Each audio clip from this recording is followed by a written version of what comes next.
Hello, my name's Drew Tratcher, and I'm going to tell you the prologue from the novel of Disney's Wreck-It Ralph, adapted by Irene Trimble. Oh.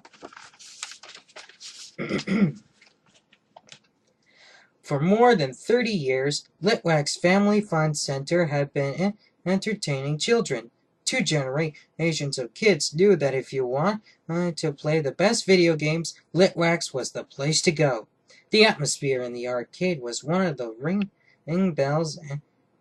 The atmosphere in the arcade was one of ringing bells and electronic beeps.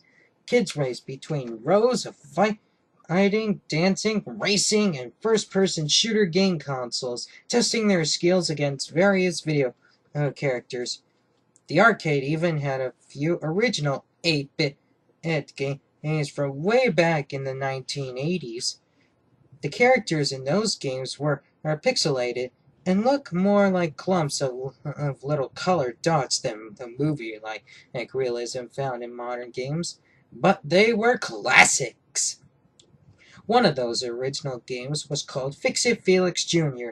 The game's official good guy was a little fellow named Fix-It Felix, outfitted with work gloves, a tool belt, and a gleaming gold magic hammer.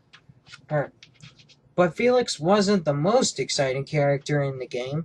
That honor belonged to the game's bad guy, Wreck-It Ralph.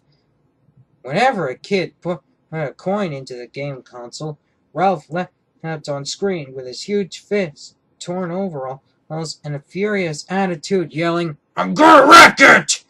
As each game started, Ralph climbed up the side of the pixelated apartment building in a place called Niceland and smashed the structure to pieces.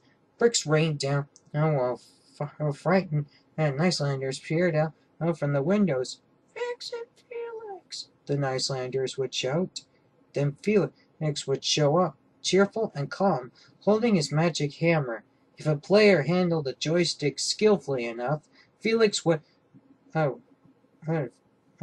Ralph up the side of the apartment building, fixing all the broken windows and loose bricks. Once Felix fixed the entire building and reached the roof, the player won.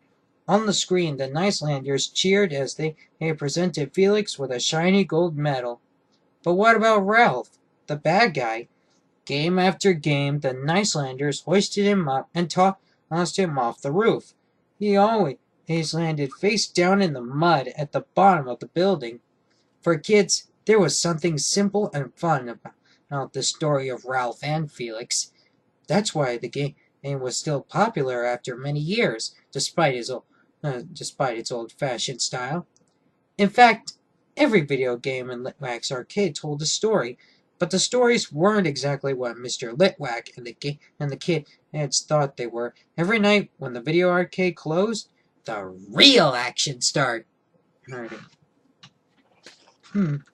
Well, it tells about what happens at Litwak's arcade and in the Fix-It Felix Jr. game.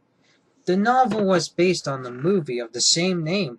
Trust me, when you read this book, you can experience what happens in the game worlds too.